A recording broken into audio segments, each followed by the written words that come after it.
Buenas tardes con todos y vamos a dar inicio con el taller de hoy que trata, digamos, o vamos a ver un proceso para que ustedes completen el trabajo final del curso. Voy a compartirles mi pantalla para también indicarles algunas cosas. A lo largo del curso se han planificado para este ciclo 4 talleres.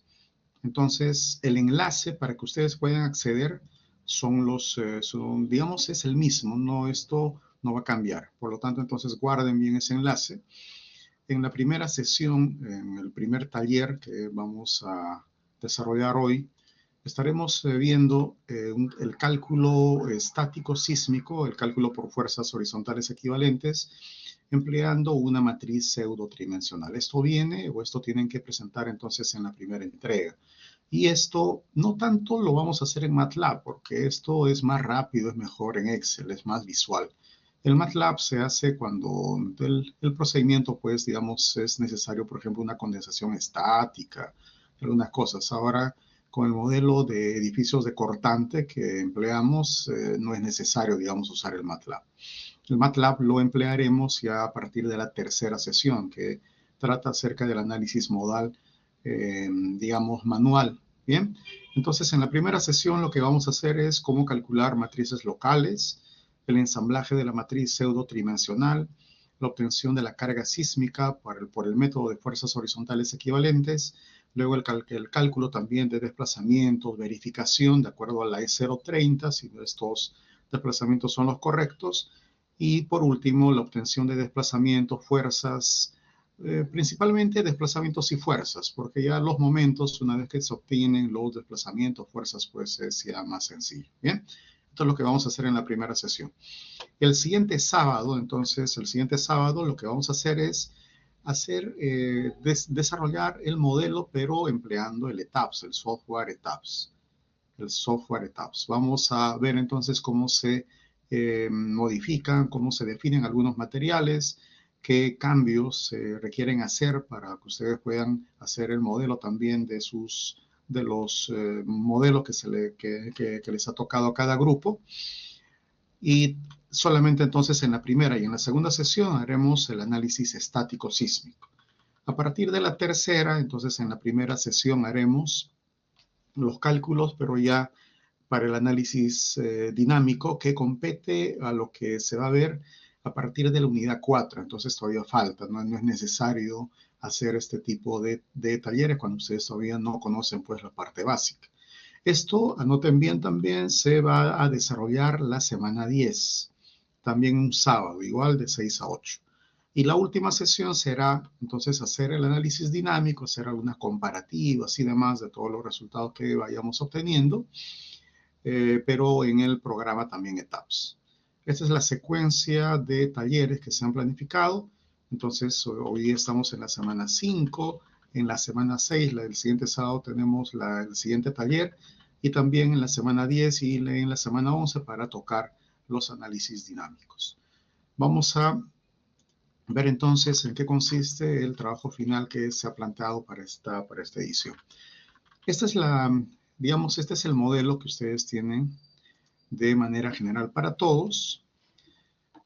Se tienen algunos pórticos, digamos, en sentidos horizontales, algunos transversales, algunos tienen pórticos inclinados. Vamos a ver entonces cómo se desarrolla este pórtico paso a paso. Yo supongo que ya todos, por lo menos, pues han llegado a ensamblar su matriz pseudotridimensional. Esta es la vista en planta, el anterior en las vistas 1 y 2. Esta es una vista en general para darnos cuenta simplemente de las alturas, de dónde a dónde van. Y lo que tienen que tener en cuenta es lo siguiente. Se nos está dando unas características de un modelo preliminar. Bien, es un modelo preliminar, con los datos que vamos a ver a continuación, que son estos de acá. A cada grupo, entonces, le habrá tocado uno de ellos. Por lo tanto, tienen que definir ustedes, eh, digamos, bueno, no tanto definir, porque para el modelo preliminar ya está todas las características, todos los parámetros necesarios. Tienen también, por ejemplo, los tipos de suelos, la ubicación para el edificio, y lo que está faltando acá es el tipo de uso. Eso cada docente en su grupo ha debido también de asignarles. Bien, entonces, con esto se construye el modelo preliminar. El modelo preliminar es este de acá, el que ustedes tienen en el enunciado. Este es el preliminar que está formado solamente por vigas, columnas y losas. Acá en los primeros pisos, en el primero y en el segundo, se tiene una abertura, tenemos también un volado, que es entonces el modelo general. En el techo, bueno, ya no hay la abertura. Y vamos a ver qué es lo que se nos pide. Se nos indica que el módulo de elasticidad del concreto, ya el módulo, no es la resistencia a la compresión, es de 210 toneladas sobre centímetros al cuadrado. Luego el peso específico es un peso específico para agregado de peso normal, y también la relación de amortiguamiento. Esto más se usa para la segunda parte, para el análisis dinámico, un 5% con respecto al crítico, y hay que considerar que todas las losas son macizas. Con respecto al desarrollo, acá presten atención a lo que se está pidiendo. Primero dice, hay que definir una geometría final del proyecto. Esta geometría final se define justamente con la evaluación, con la parte 335, con la verificación del código E030. Quiere decir que en el enunciado ustedes tienen, como ya les he estado mencionando, es solamente el preliminar. No sabemos si va a cumplir o no con el código. Es la razón. Entonces ahora vamos a ver cómo verificar esto, y de acuerdo a eso tal vez sea necesario incrementar algunos muros de corte, muros de concreto armado, o el que desea puede incrementar incluso arriostres, pero el informe final, todas las entregas se hacen con la geometría, con la propuesta final, no con la propuesta inicial. Bien, entonces lo que tienen que entregar ustedes es una introducción, una pequeña memoria descriptiva del proyecto. Esto ya lo coordinan con cada docente, y desde la parte de la memoria de cálculo, entonces ya será de forma general para todos, para todos los grupos en la universidad. En el primer ítem de la memoria de cálculo hay que presentar las propiedades estructurales, materiales, dimensiones de los elementos estructurales, cargas muertas y vivas, empleando o indicando las fuentes, ¿no? Hay que indicar la E020, la E030. Decir, por ejemplo, que la carga viva, de acuerdo al uso que se me ha indicado, es de tanto. Entonces en el E020 indica pues que tiene un valor de toneladas o de kilos por metro cuadrado. Eso es lo que tienen que indicar en esta primera parte. Además, se habla de materiales, dimensiones de los elementos estructurales. Ustedes dirán, las columnas son de tanto por tanto, las vigas son de tanto por tanto, pero recuerden, este informe se redacta con la geometría final, no con el enunciado inicial, no con el preliminar. Luego, en la parte del modelo estructural, en el 3.2, ustedes van a presentar el cálculo del peso, las masas, el centro de masa por cada piso. También esto se hace en la segunda, en la tercera semana. Bien, y tienen que evaluar también el peso por metro cuadrado en cada nivel. Eso también, entonces, todos estos resultados hay que indicarlos de manera clara, porque esto sirve también para poder dar la calificación de acuerdo a la rúbrica, que si no se les ha compartido, se les estará compartiendo también. Y luego el cálculo de la rigidez pseudotridimensional, que es lo que vamos a hacer hoy día.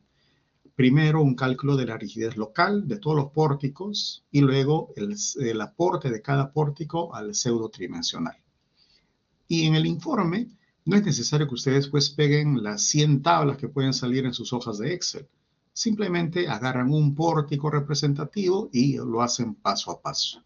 Bien, lo hacen paso a paso, solamente de uno, y luego indican pues, y luego se han sumado todos los aportes y hemos obtenido la matriz de rigidez pseudotridimensional total.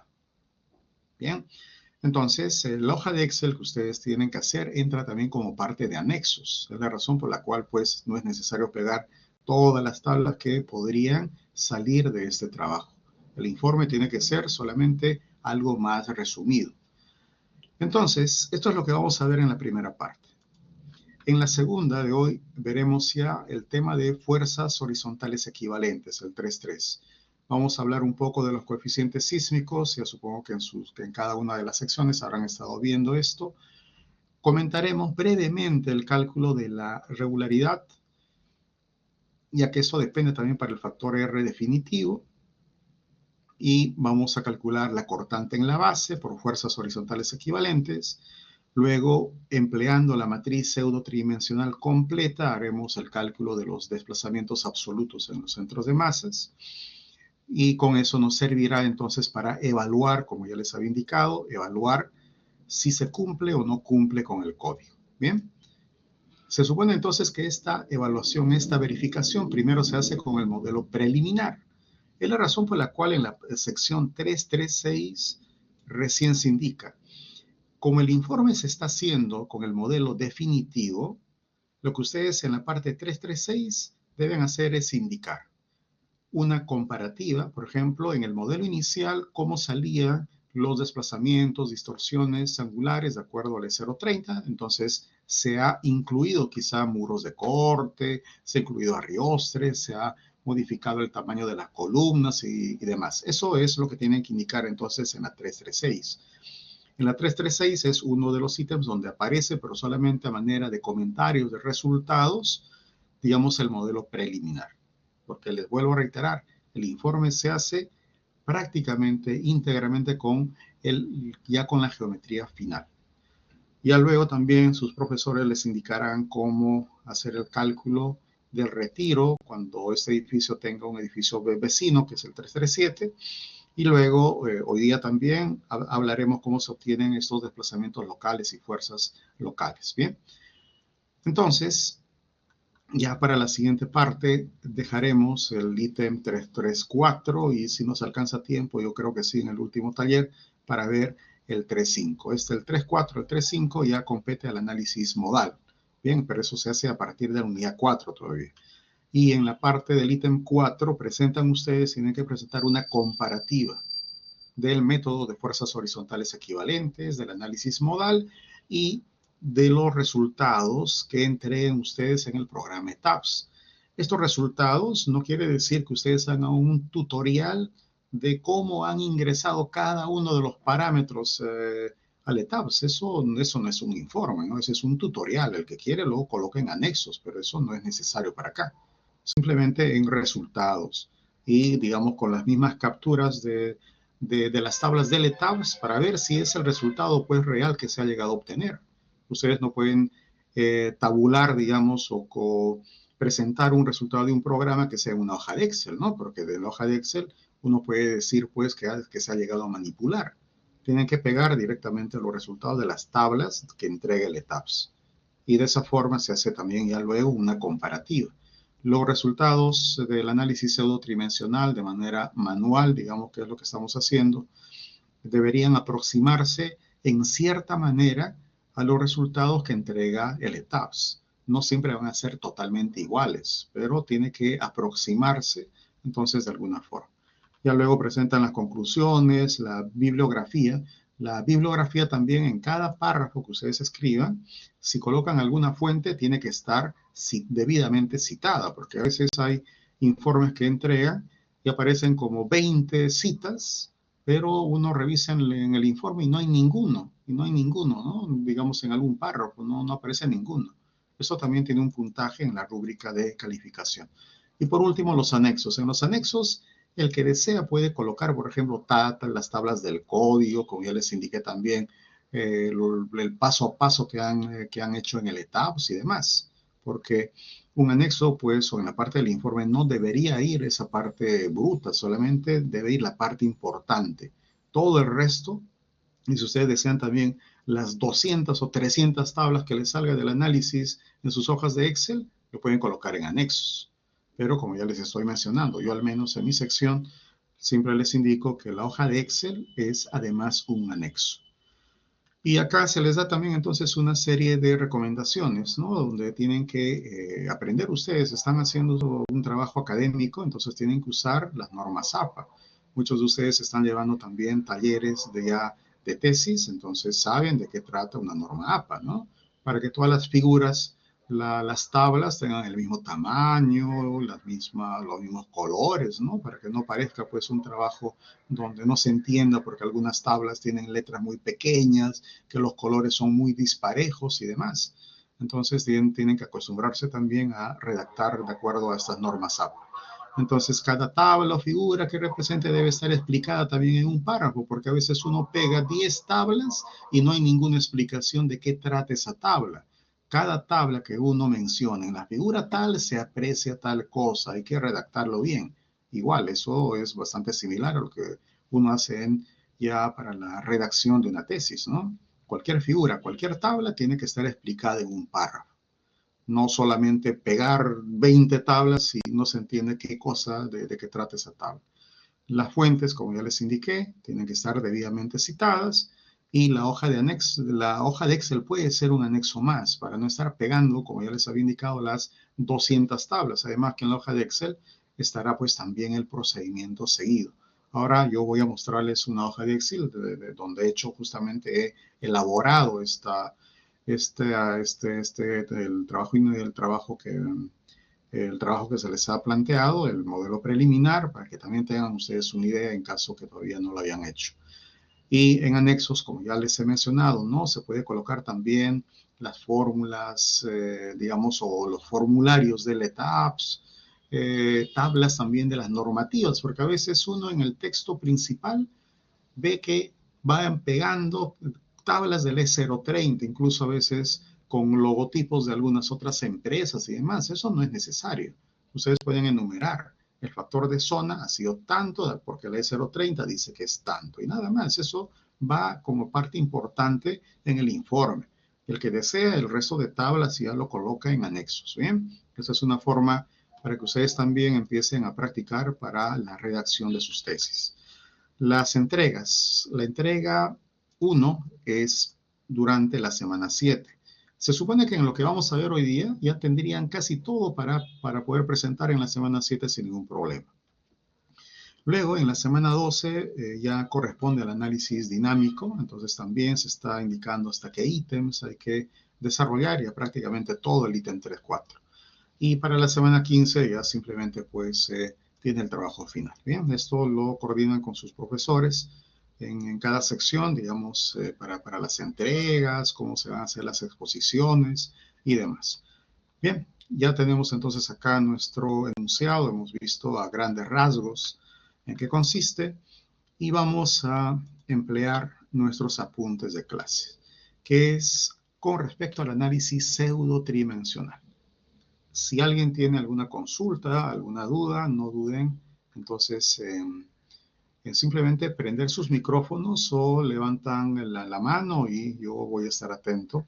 De preferencia prenden sus micrófonos y simplemente indican cuál es la duda, cuál es la consulta que tienen.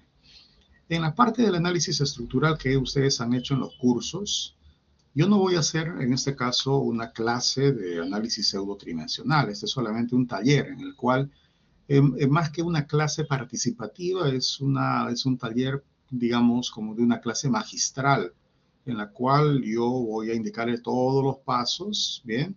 Así que es por eso lo importante, si ustedes tienen alguna duda, para que me lo indiquen, ¿ah? Porque yo no voy a estar haciendo una participación activa por parte de ustedes, así que ya dependerá de ustedes las dudas que tengan. En la primera parte lo que se nos pide es determinar el número de ejes o pórticos a analizar. Lo que veríamos es en nuestro trabajo, venimos a nuestro enunciado y hay que contabilizar cuántos pórticos tengo. Por ejemplo, en el 1 y es un pórtico, en el 1, ¿no? En el 2 también tengo otro pórtico, es pórticos horizontales. En el 3 también es un pórtico horizontal y el pórtico 4 es otro pórtico horizontal. Ya tengo 4. Luego el B es uno vertical, 5, el C también, el D y el E. Ya tengo en total 8 pórticos para poder ensamblar.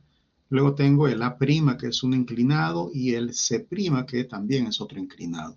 En total tengo entonces 10 pórticos a evaluar. Y he cumplido la primera etapa. Bien, algunos están entonces inclinados, algunos están horizontales y demás. Pasamos a la etapa 2. En la etapa 2 me dice que yo debo formar la rigidez lateral para cada pórtico, pero en coordenadas locales. En coordenadas locales es tal como nosotros estamos viéndolo por acá. Quiere decir que cuando yo ensamblo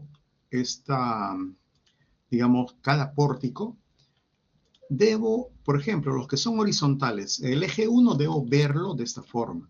El eje 2 también debo verlo, todos, el eje 3, el eje 4, debo verlos en coordenadas locales.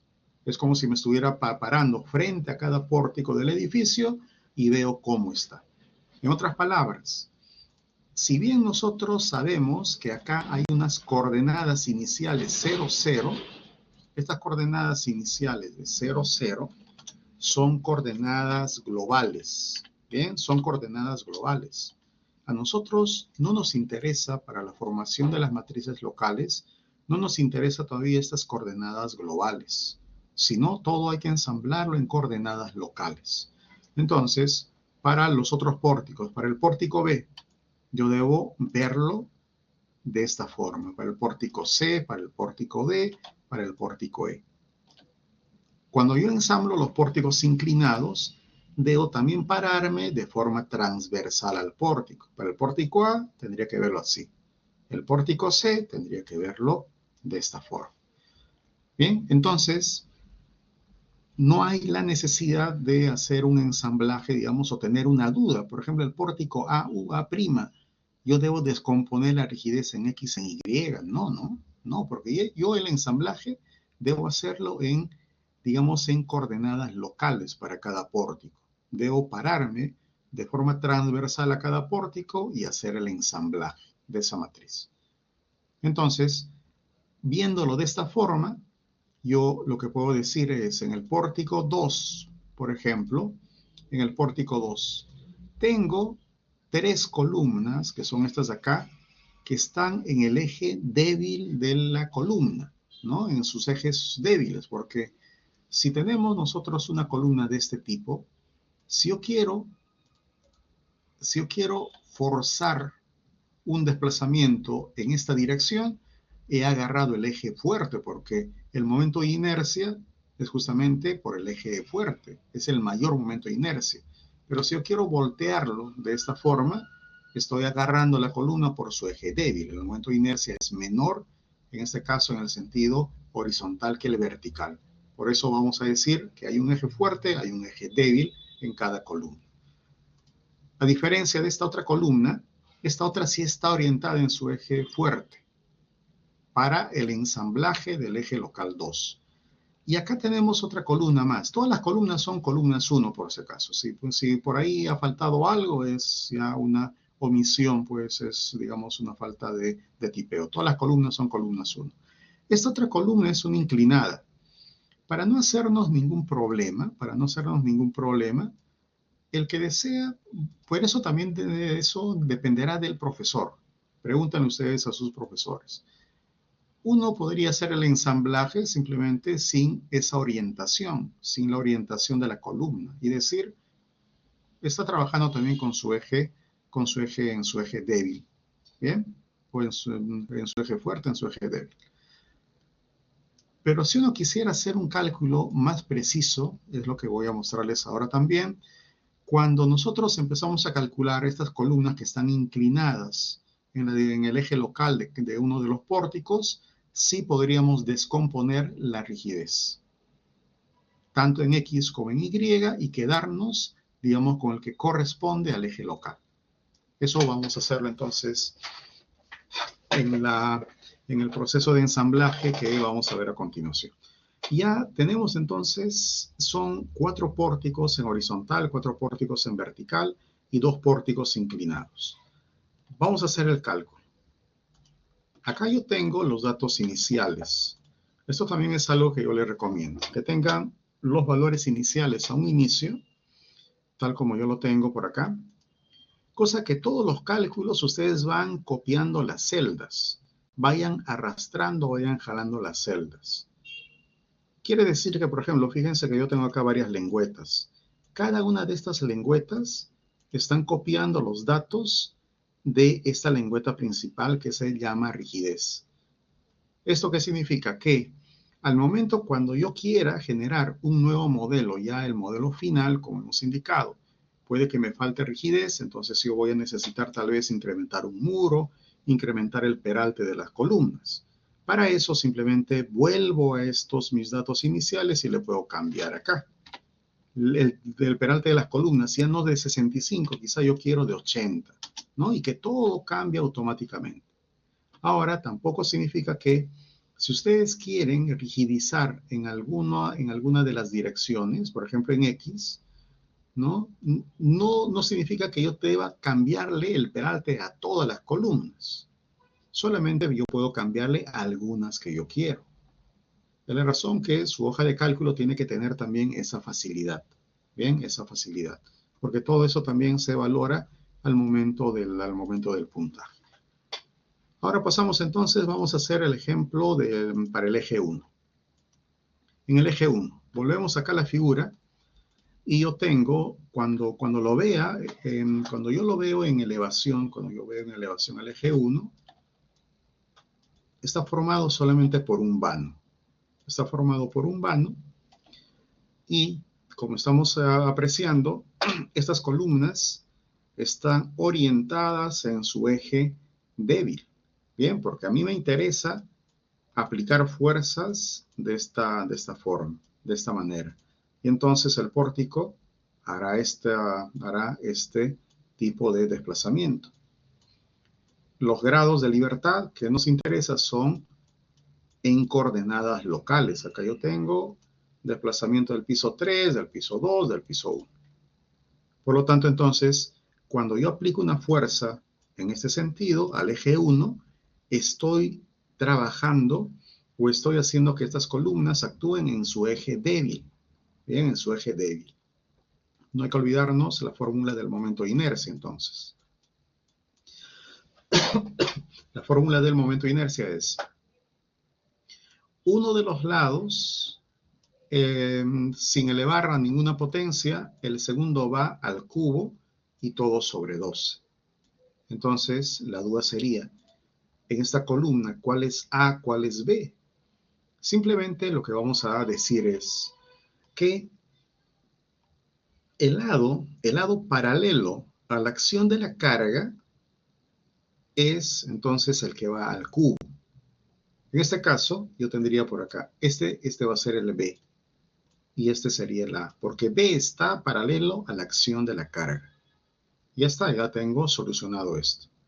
Es la razón por la cual, fíjense, que esta columna tiene dos momentos de inercia. Este sería el momento menor, el momento de inercia menor. El momento de inercia mayor es el que calculamos justamente con la siguiente fórmula, donde ya tendría A al cubo por B sobre 2. Esto sería cuando una carga sísmica está actuando en la otra dirección. Bien, entonces tenemos un eje menor y un eje o un momento de inercia mayor. Y eso nos va a dar la variación de la rigidez. Cuando pasemos, ya el ejemplo que hemos visto para el eje 2, yo tengo una columna 2, 3 con sus ejes débiles nuevamente y una columna al extremo en su eje fuerte.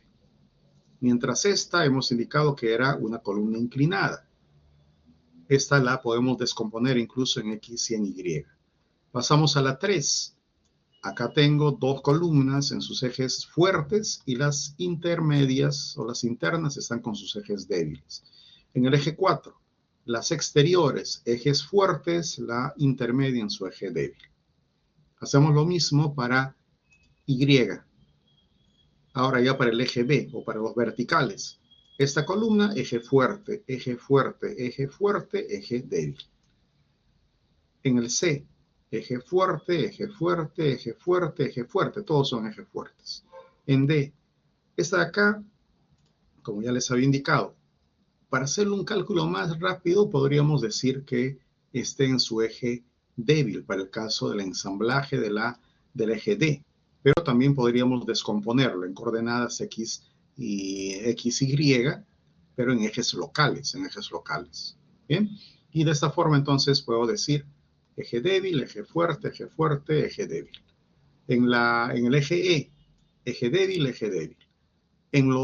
Cuando yo vea ya los inclinados, este acá yo podría decir, si lo giro, eje débil, eje fuerte, este acá aparentemente podría girar a un eje fuerte, pero mejor lo descomponemos. En el eje C', este podría ser tal vez eje fuerte, habría que ver. Este acá, eje fuerte, eje fuerte. En todo caso, este primero como puede ser un eje débil. Bien, ya tenemos más o menos la idea del ensamblaje. Y como son columnas, todas tienen las mismas propiedades, vamos a hacerlo así. Yo tengo como datos iniciales el ancho, el peralte, la altura total. La altura también nos dan como datos del problema o como datos de nuestro enunciado. Aquí está, el primer piso vale H1 y el segundo y el tercer piso H2. Para que los cálculos nos salgan más o menos similares también al ETABS, hay que usar la altura total. La altura total para el cálculo de la rigidez. Bien, no hay que descontarle, digamos, el peralte de la viga ni otras cosas. El módulo de elasticidad voy a trabajar todo yo en toneladas metro. Esas unidades también ustedes tienen que elegir desde el inicio. Vamos a colocarlo así. Pues está en metro, acá tendríamos en toneladas metro cuadrado. Luego este factor de rigidez es, como ustedes saben en las fórmulas, puede ser 12 EI o puede ser 3 EI. En este caso, todas las bases están empotradas. Quiere decir que el factor de rigidez va a ser 12 EI sobre H al cubo. El momento de inercia, acá los tengo en metros a la cuarta. La rigidez, entonces, tendré en toneladas metro. La rigidez lateral, las unidades son toneladas metro. En el eje 1, yo tengo entonces dos columnas. Hemos dicho, las dos están en su eje débil. Por lo tanto, si vemos por acá, este momento de inercia corresponde al momento de inercia en el eje débil de la columna. En el eje fuerte lo tengo acá como otro tipo de columna. La rigidez, entonces, es simplemente 12 EI sobre la altura al cubo. Tengo para el primer piso, segundo piso, tercer piso. Siempre hay que separarlo, cosa que después, más adelante, si yo quiero, puedo modificar los peraltes, los anchos de cada columna, independientemente de cada pórtico, ¿bien? Y de cada piso. No cuando se cambia, entonces cuando se quiere rigidizar una estructura, no es que hay que cambiar pues el peralte y el ancho a todas las columnas, no, solamente a las que se requieren. Ya tengo, entonces ustedes pueden observar acá la rigidez. Columnas en sus ejes fuertes en el eje 1 no lo tengo. Coloco simplemente de 0 y al final la rigidez total. La rigidez de las columnas 1 por el número de ellas y también en sus ejes, bueno, en sus ejes débiles, en sus ejes fuertes, pero en los ejes fuertes no tengo ninguna en este pórtico. El siguiente paso es ensamblar la matriz de, en este caso, de 3×3. Si se recuerdan ustedes, para el ensamblaje, simplemente en la primera parte es K1 más K2. Luego tenemos por acá K2 más K3, por acá K3, y por estos lados vamos dividiendo, vamos restando, menos K2, tiene que ser simétrica, menos K2, bueno, acá no me salió menos K2, ustedes entenderán, menos K2, y por último completo con el otro con 0. Si ya tengo la matriz, ¿bien? Ya tengo entonces esta matriz local, que es la que estamos necesitando, la matriz local. Y esto vamos a repetirlo para el eje 2. Ahora hago en el eje 2. Como ya tengo las fórmulas, vengo al ensamblaje, vengo a mi figura inicial y digo 3 columnas en sus ejes débiles, porque ahora la carga estará así para el eje local. Una en su eje fuerte y hay una inclinada. Vamos a ver cómo lo ensamblamos. Tengo entonces 3 columnas en sus ejes débiles una en el eje fuerte de la columna y una inclinada. Esta inclinada, ¿cómo estoy evaluándolo? Vamos a ampliar esta figura un poco. Cuando yo estoy ensamblando el eje 2, para ensamblaje del eje 2, yo noto que la inercia o el momento de inercia en su eje débil tendría esta orientación. A ver, voy a tratar de colocarle otro color para que se note. Va a tener esta orientación en su eje D, en su eje fuerte, si yo quisiera doblar en ese sentido la columna.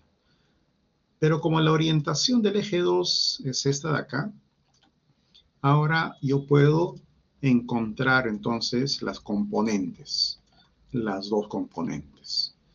A mí me interesa la componente a lo largo del eje local 2. Quiere decir que sería esta de acá, esta rigidez. Yo puedo encontrar este ángulo. Porque conozco cuánto vale L3, o también puedo calcular este ángulo porque conozco cuánto vale esta longitud. Creo que es L1. L1, entonces, sería tangente de alfa, L1 sobre L3 más L4. Y ya puedo llegar a encontrar el ángulo de inclinación. Este ángulo de inclinación es este mismo de acá. Por lo tanto, la componente será, vamos a trabajarlo así. La rigidez, vamos a colocar fuerte, la rigidez fuerte por el seno del ángulo de inclinación. En Excel hay que tener bastante cuidado porque todas las operaciones trigonométricas se hacen en radianes, no se hacen en grados hexagesimales. Entonces, ya tendría la componente para el eje local, para el ensamblaje del eje 2 en sus ejes locales. Esto mismo vamos a repetir cuando tengamos este tipo de columnas inclinadas en los ejes locales, para que el dato nos salga un poco más preciso. Bien, pero el que desea, como ya les había indicado, ¿no? Eso dependerá también de sus profesores. Para hacer un cálculo más rápido, quizás asumir como si todo estuviera en su eje débil. Por lo tanto, por acá, fíjense la fórmula que tengo. Estas son las inercias. Estas inercias corresponden al eje fuerte. Son las inercias al eje fuerte. Y solamente para el caso de la rigidez, no, a ver, estoy haciéndolo mal. Sí, esta de acá, para la columna inclinada. Para el caso de la rigidez, le coloco si es el coseno del ángulo de inclinación o si es el seno del ángulo de inclinación. Ese ángulo de inclinación debería calcularlo. Bien, deberíamos calcularlo para ver cuánto sale. Yo esta hoja de cálculo lo hice muy rápido, ¿no? Así que puede que haya algunos inconvenientes, algunos errores. Ya depende de ustedes obtener los datos precisos, porque al final cuando se verifique con el programa, no necesariamente nos va a salir completamente igual, pero tiene que acercarse más o menos pues dentro de un 10%, por decirlo de alguna forma. Bien, ya tengo entonces en el eje local 2. Al final sumo, hago la sumatoria. Fíjense acá me está faltando la columna inclinada, esto por esto, y ahora sí. Entonces todavía tengo algunas cosas por corregir acá en mi hoja de cálculo. Ahora sí, fíjense, estoy sumando todos los tipos de columnas y luego ensamblo la matriz de 3×3. Bien, creo que hay alguna pregunta, no sé. Acá Kennedy me indica que por qué no le resta el peralte de la viga en el cálculo. ¿No? Es simplemente para que los datos no salgan también casi similares al de TAPS. Todas las cosas que ustedes tengan, digamos, por ejemplo, lo que Kennedy me estaba preguntando, ¿por qué no se descuenta el peralte de la viga? Todo eso háganlo según lo que han hecho con sus profesores. ¿Ah? Yo no quiero acá cambiar nada de lo que ustedes ya hayan seguido en sus cursos. Si sus profesores les han dicho, calculen la rigidez descontando el peralte de la viga o alguna otra suposición, háganlo como el profesor les ha indicado. Bien, háganlo de esa forma. Yo solamente acá, como ya les estoy mencionando, este es un ejemplo de cómo ustedes tienen que hacer todo el proceso. Pero al final háganle todas las mejoras, todo lo que cada profesor ha indicado. Bien, yo no quiero acá que luego, pues, cuando presenten sus trabajos, digan que no, en el taller se ha mencionado de tal forma. No, tiene que ser de acuerdo a lo que el profesor principal de cada curso les ha mencionado. Yo también en mis grupos les indico algunas variaciones, qué cosas asumir. Bien, entonces no está en estos talleres se les quiere dar un alcance para que ustedes puedan hacer más rápido también o puedan, o si tienen alguna duda para que lo podamos comentar, pero quiere decir que yo no quiero que luego entremos en contradicciones con lo que sus profesores les han mencionado. Bueno, entonces ya tenemos el eje 2 y hacemos lo mismo para el eje 3. Bien, para el eje 3, eje 4, eje B, eje C, eje D, eje E. Acá tengo los inclinados, por ejemplo, el eje A. En el eje A, que es un inclinado, yo quiero ensamblar en sus coordenadas locales, que están así, están así. Yo estoy viendo el eje inclinado de esta forma. Entonces, tengo una columna en sus ejes, en su eje fuerte, mientras que para estas otras debo encontrarle las componentes en X, en Y, bien, en X y en Y. Y tengo entonces en mis fórmulas, como ustedes pueden observar, dos columnas inclinadas y una en su eje fuerte. Acá sí está bien la suma. Y lo mismo hacemos en el eje C. Bien, ya tenemos entonces las matrices de 3 por 3 en ejes locales. Viendo entonces nuestra secuencia del análisis pseudo-tridimensional, ya habríamos cumplido con el paso 2, el ensamblaje de esas matrices en coordenadas locales. Yo siempre a mis grupos de ingeniería sismo resistente siempre tienen la duda o siempre cuando me hacen alguna consulta sobre este ensamblaje me dicen los ejes en X, los ejes en Y, eso causa confusión, eso causa confusión. Es la razón que como ya hemos iniciado con la parte del taller, yo les he mencionado todo en ejes locales, ¿eh? Todo en ejes locales. De esa forma no vamos a tener esa duda de que el eje A', el eje C', cómo yo lo ensamblo tanto en X como en Y, no, porque son inclinados. Todos hay que verlos en coordenadas locales. Ya luego cuando se ensamble la matriz pseudo-tridimensional veremos cómo interviene el ángulo de inclinación. Y es lo que se tiene acá. Para el caso del análisis ya pseudo-tridimensional, yo debo plantearme que ahora sí hay coordenadas globales. Ustedes pueden colocar la coordenada global donde se les plazca. El que desea puede colocarlo por acá. Bien, la cosa es usar ese mismo sistema de coordenadas hasta el final.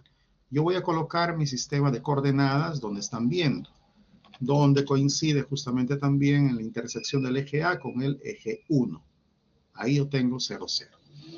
El primer paso, o lo que tienen que hacer ustedes es encontrar el centro de masas. Me parece que el centro de masas, voy a mostrarles, no sé si sale por acá, el centro de masas.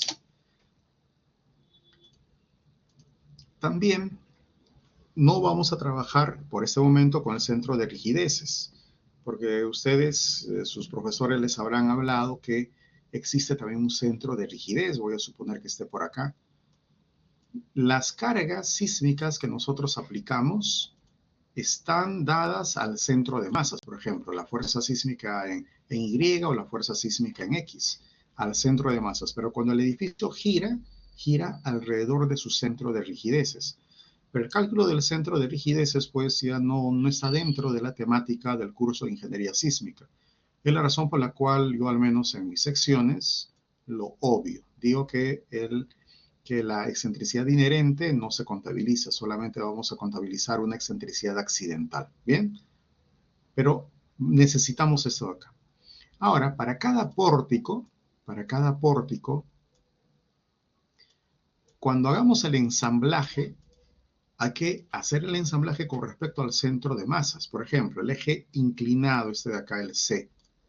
Este eje inclinado en C está generando o tiene una componente en X y tiene una componente en Y. Bien, tiene dos componentes.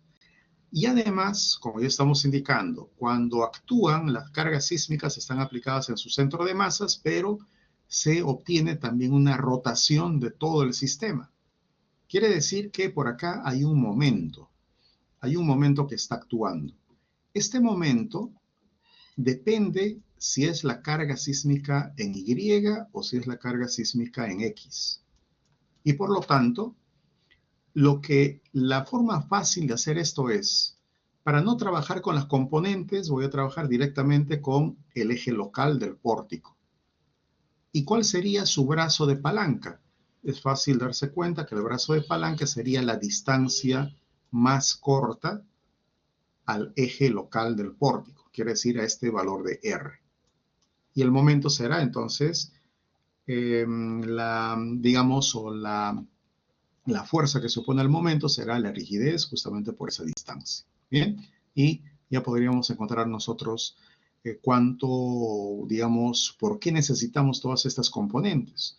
Una componente en X, otra componente en Y y una componente que se oponga a los momentos. Son tres componentes. Y de esa forma se ensambla una matriz pseudo-tridimensional.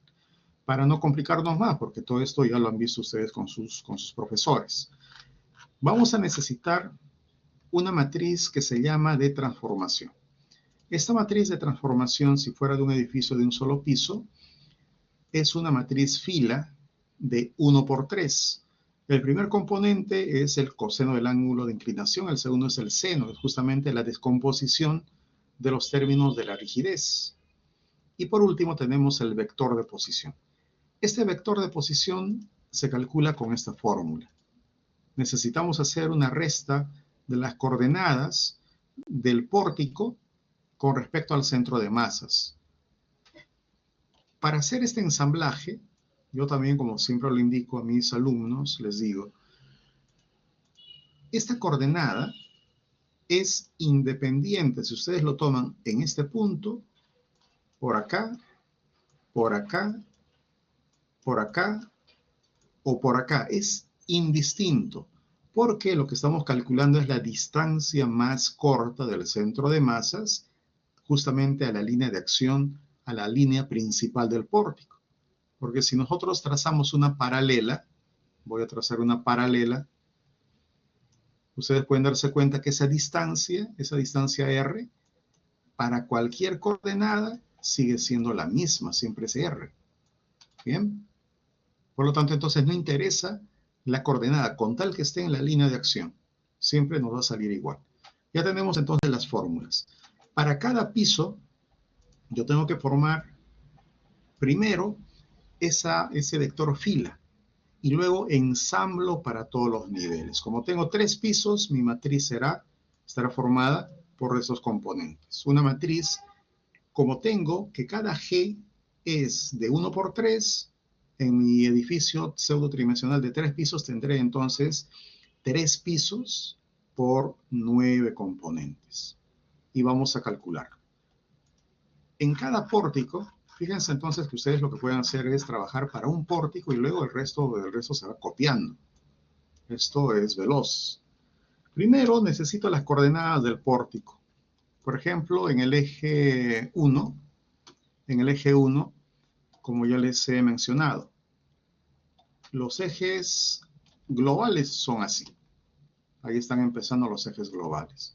¿Cuáles serían las coordenadas del eje 1? Alguien me dirá, es este de acá. Y estaría en lo correcto. Otro me puede decir, no, es este de acá. Yo para nadie he seleccionado el punto 0, 0. Les vuelvo a reiterar. Lo que nos interesa es un punto simplemente que esté a lo largo del eje principal del pórtico. Porque luego el centro de masas estará acá y lo que estaríamos calculando es esta distancia R. ¿Cuánto vale? Y así para cada uno de los pórticos, ya sean inclinados, ya sean horizontales. Es la distancia más corta. Es la razón por la cual acá también ustedes aprecian que se forma pues un ángulo recto. Bien, vamos entonces a calcular. De acuerdo a las fórmulas, necesito las coordenadas y también necesito las coordenadas del centro de masas. Yo he calculado para este ejemplo, eso ya no forma parte del taller, para no alargarnos mucho, y me sale que en el primer piso, para las condiciones que yo he elegido, que son estas de acá, que puede corresponder a algún grupo, yo no lo sé, creo que he variado algunos para que no nos salga completamente igual. Entonces el centro de masas en el primer piso está ubicado a estas distancias, en el piso 2, en el piso 3. Solamente coinciden en X, pero en Y hay una cierta variación. Ahora el ángulo de inclinación. Todos los ejes que son horizontales, el eje 1, 2, 3, 4, ángulo de inclinación 0. Todos los ejes que son verticales, B, C, D, E, ángulo de inclinación 90 grados. Los ejes inclinados. Yo para el eje A' voy a tomar como coordenada inicial este punto. Entonces, ángulo de inclinación, lo que me dé. Creo que sale 122 y picos. Luego, para el eje inclinado C, y, digamos la coordenada en este punto, y ángulo de inclinación, creo que sale alrededor de 30 grados. Estos ángulos dependen de las longitudes que a cada grupo le haya tocado. Yo estoy colocando acá de acuerdo a los valores que yo he asumido. Bueno, entonces, ya tengo las coordenadas del centro de masas, el ángulo, y esto hay que calcularlo piso por piso. Si bien la distribución es uniforme en todos los niveles, eso acá se va a mantener, pero eso no siempre sucede así, ¿no? Al menos sea en edificios reales, puede que el edificio no se mantenga pues constante en toda su altura. Y hacemos la resta. Esta resta lo hacemos para calcular el factor, digamos, el vector de posición, es este de acá. Son estas restas. Y luego le voy a multiplicar por el seno y luego le resto a la otra resta con el coseno. Bien, ya tendríamos de esa forma el R. Y para completar mi matriz de transformación por cada piso, primero coseno y luego el seno del ángulo de inclinación. Y eso lo tenemos por acá. En el primer piso, primero coseno, luego seno y luego el factor R. Y así voy jalando del piso que le corresponde. Paso al piso 2 y tengo mi matriz de transformación que es de 3 por 9. Ya está. Entonces, ¿qué hago con esto? Nos dice que el aporte de cada pórtico a la pseudo tridimensional se construye mediante esta multiplicación matricial, que es simplemente la transpuesta de la matriz de transformación por la matriz local, que es de 3 por 3, y todo esto nuevamente por la matriz de transformación. En matrices, en Excel, esta multiplicación hay que hacerlo de 2 en 2 matrices. Voy a agarrar primero estas dos, hago una multiplicación y luego una segunda multiplicación para el resultado de la primera con la matriz de transformación y obtendría la matriz, que ahora ya será una matriz de 3 por 9. Bien, todos los conceptos básicos se supone que ustedes ya lo conocen. Esto yo lo trato pues en las primeras semanas. Yo estoy asumiendo que ya todos lo conocen. Este es simplemente un taller como de aprestamiento. Por lo tanto, para hacer una multiplicación en Excel, tienen que seleccionar el tamaño final. Bien, el tamaño final. Como ya hemos indicado, es de 9 por 9. Acá tengo de 9 por 9 y le he colocado también algunas etiquetas. Estas etiquetas lo que significan es que según digamos esta matriz de transformación, lo que hemos colocado nosotros es esta secuencia. Primero es X primer piso, X segundo piso, no, perdón. Y primer piso, y luego la componente al momento en el primer piso. Y luego repito lo mismo, piso 2, piso 3. También mi matriz, esta matriz local, corresponde, como ya hemos indicado, esta primera es piso 1, piso 2, piso 2, piso 3 y el último solamente piso 3. Cuando yo tenga esa secuencia y cuando hago la multiplicación que hemos estado viendo, el resultado estará también en este orden. Primero, traslaciones en X en el primer piso, traslaciones en Y en el primer piso y luego el momento. Bien, estas son las componentes entonces que vamos a ensamblar.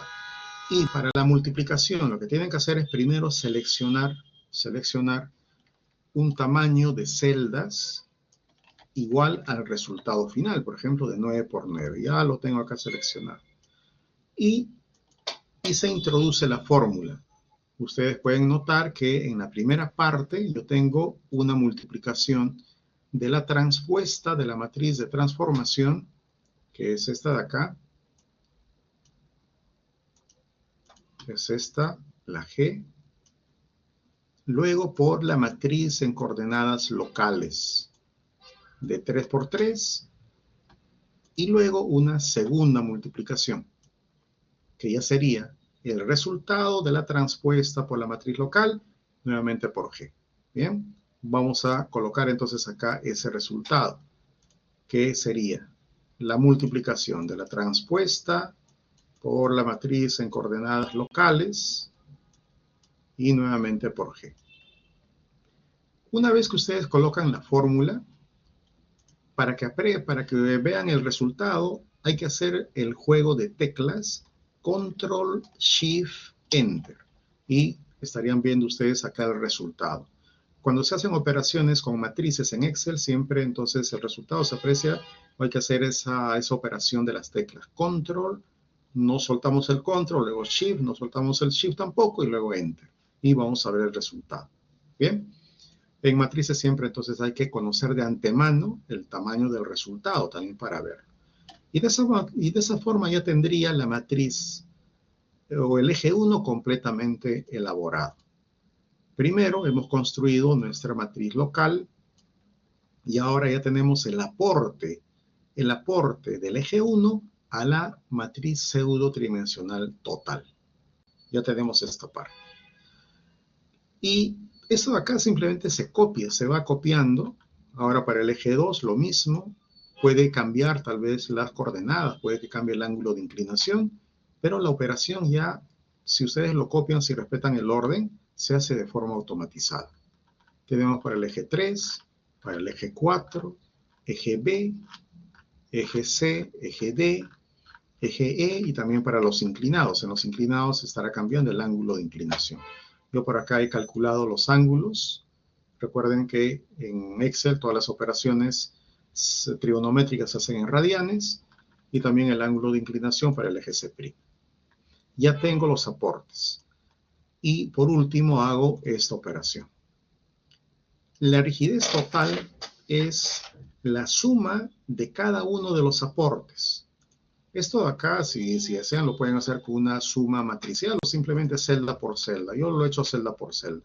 Voy a sumar los aportes de las 10 matrices. Acá ustedes pueden observar. Tengo 10 celdas sumadas y son estas que están marcadas. Todos los primeros términos de cada matriz, de las 10. Ya tengo entonces esta suma. Y lo que hago es simplemente copiarlo, copiar la función y tengo mi matriz pseudo tridimensional. Ya tendríamos el ensamblaje de la matriz pseudo tridimensional. Esto de acá les puede salir pues en un par de horas, en 3 horas. Eso ya dependerá de su experiencia también que tengan en Excel. Hasta este punto, ¿alguien tiene alguna consulta, alguna duda?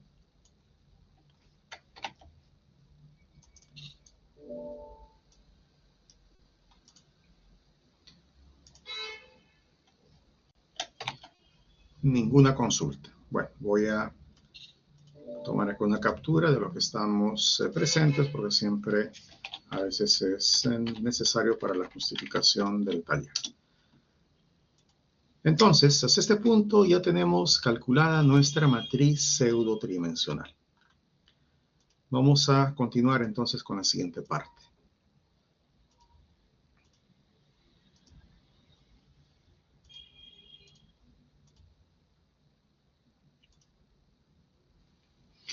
En la siguiente parte, lo que vamos a desarrollar es entonces ya el ensamblaje de estas fuerzas externas y luego desarrollaremos los desplazamientos en el centro de masas.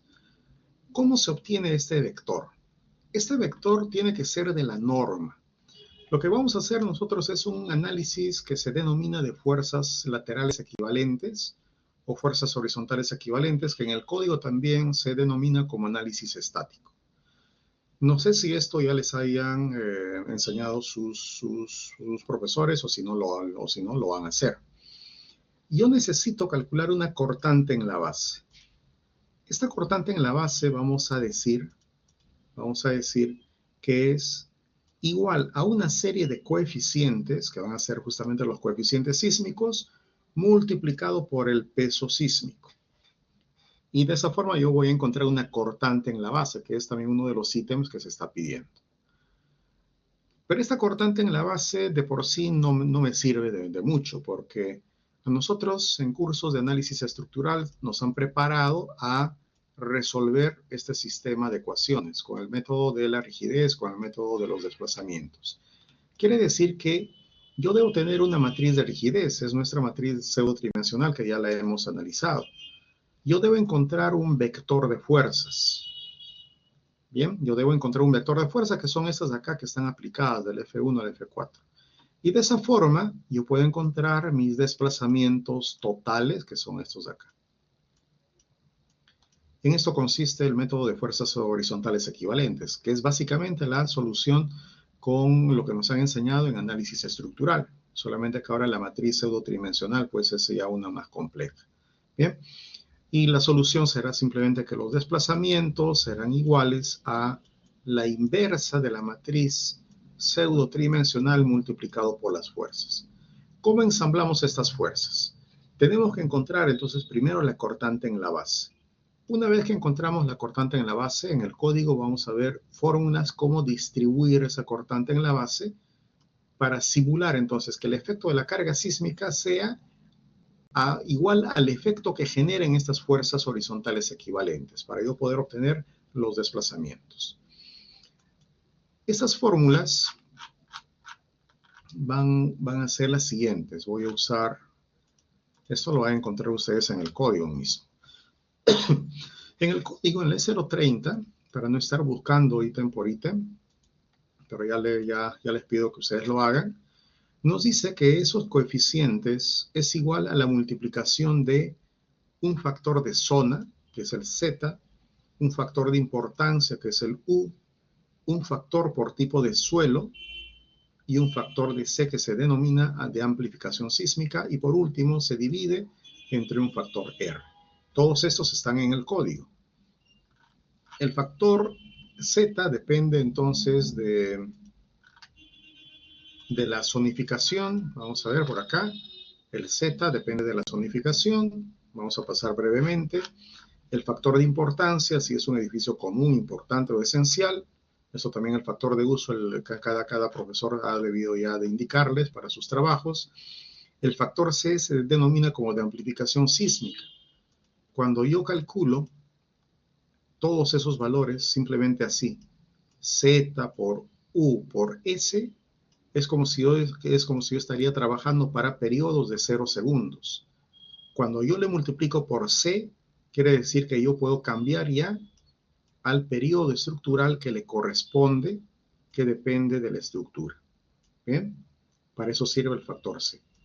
Y por último tenemos por acá el factor, bueno, estos son los tipos de suelo, que depende también de la zonificación, y tenemos estos periodos característicos que nos sirve para definir el factor C. Acá ustedes pueden observar. Esta parte lo van a hacer ya más adelante con sus profesores, que es la figura del espectro de diseño. El T sub P es donde se presenta la primera caída y el T sub L donde se presenta la segunda caída. Y por acá tenemos también los factores R. Los factores R nos dicen que hay que seleccionar de la tabla. Nosotros tenemos en concreto armado. Y de los de concreto armado, en este primer ejemplo, que el diseño preliminar corresponde a un sistema totalmente aporticado. Una vez que veamos si se requiere o no se requiere rigidizar el edificio, vamos a ver entonces que quizá puede cambiar este factor R. Este es el básico. Y luego hay que verificar la regularidad o no del edificio.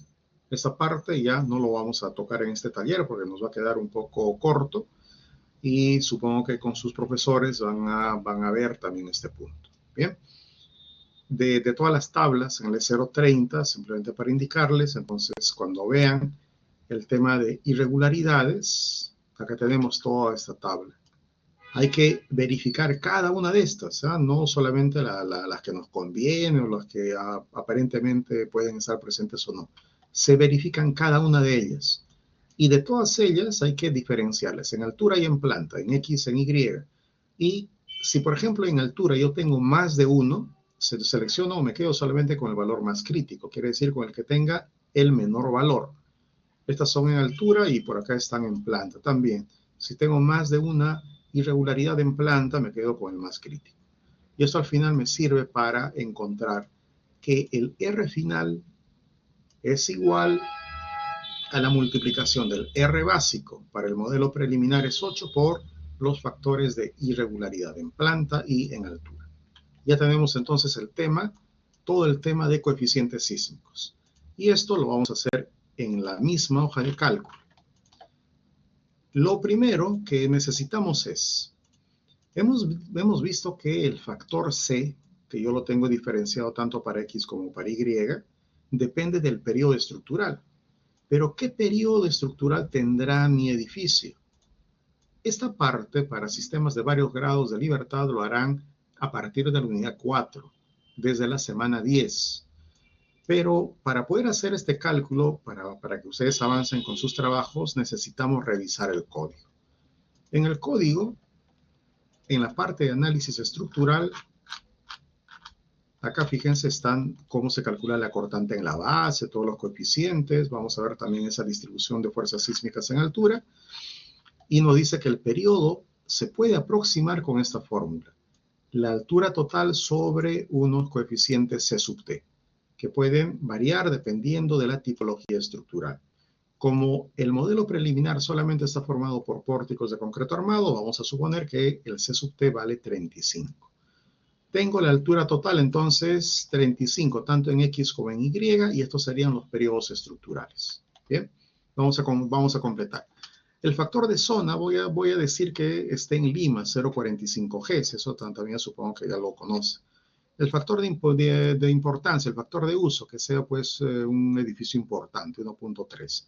El tipo de suelo, si verificamos por acá, voy a seleccionar un tipo de suelo S sub 0. Y para ese sub 0, entonces le corresponde para la zona 4, 0.8. Los parámetros característicos de T sub P, de T sub L, 0.3 y 30. Bien, entonces estoy completando mi tabla. Ya tengo T sub T, todos estos de acá.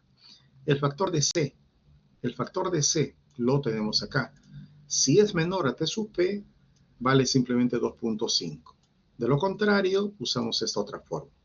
Como en este caso, el periodo estructural nos ha salido mayor a 0.3, que es el T sub P, yo tengo que usar la segunda fórmula.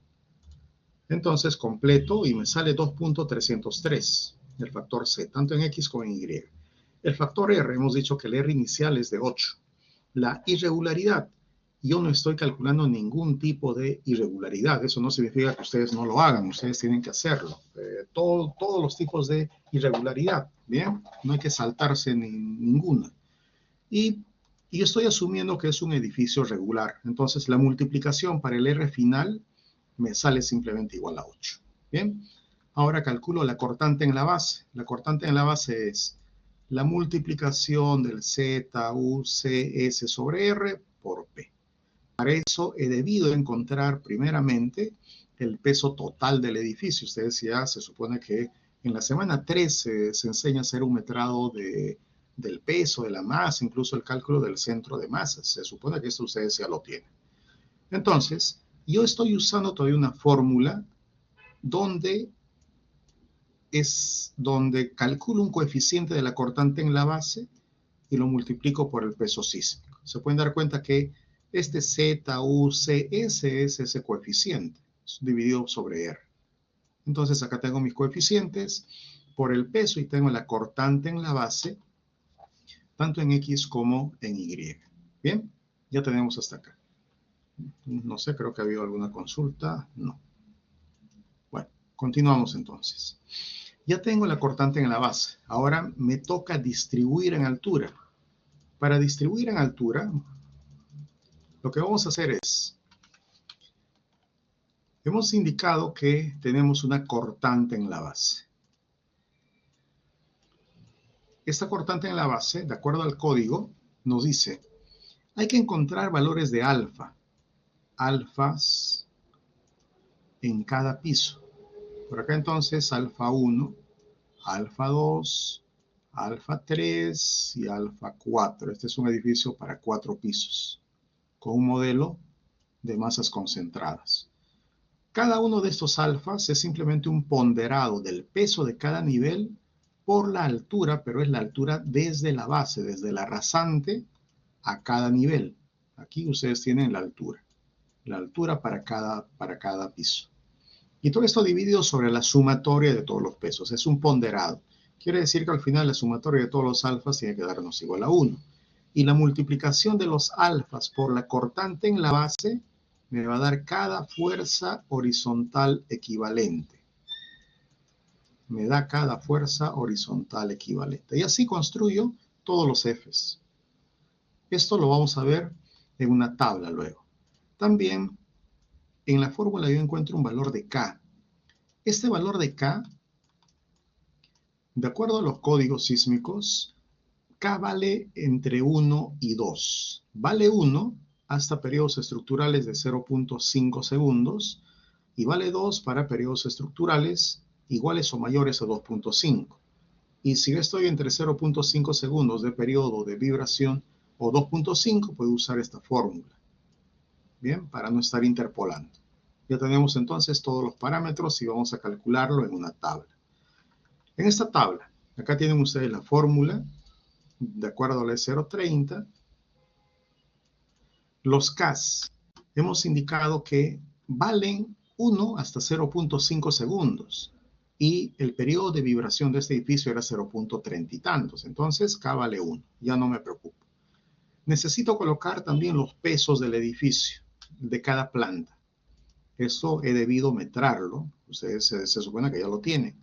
Calculamos el total. Este total es el que he usado para calcular la cortante en la base.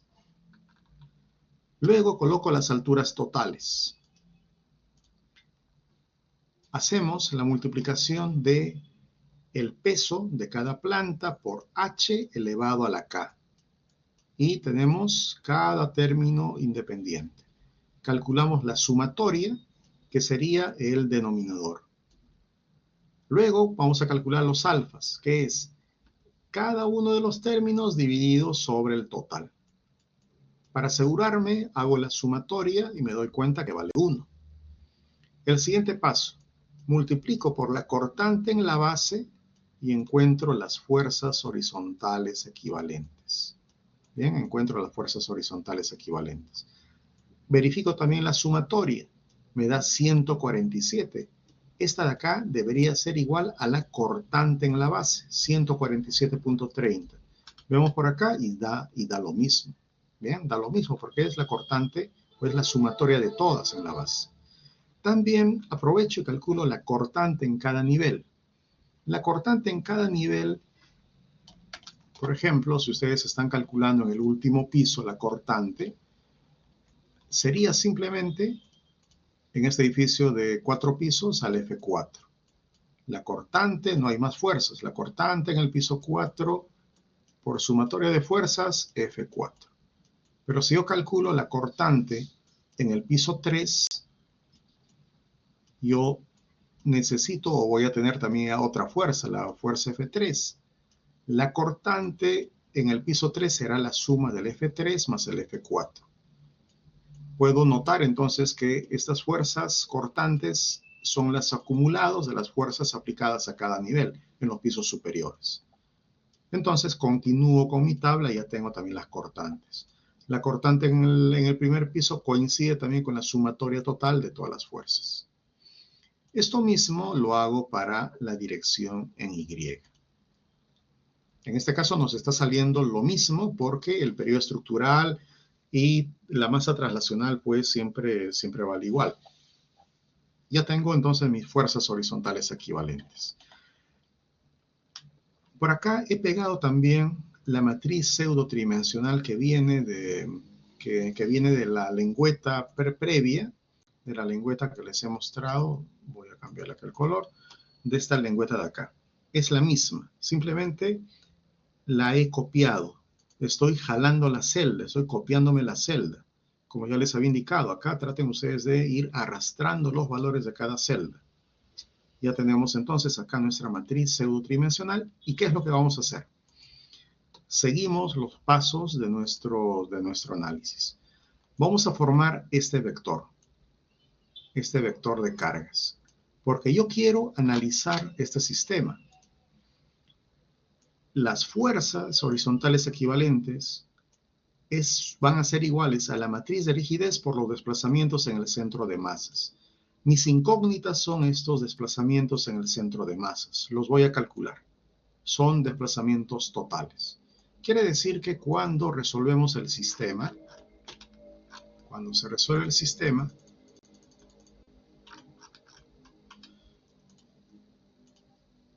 de la matriz de rigidez por desplazamientos iguales a fuerzas, estos desplazamientos que ustedes están viendo me va a dar justamente el vector cuando resuelva esta ecuación matricial.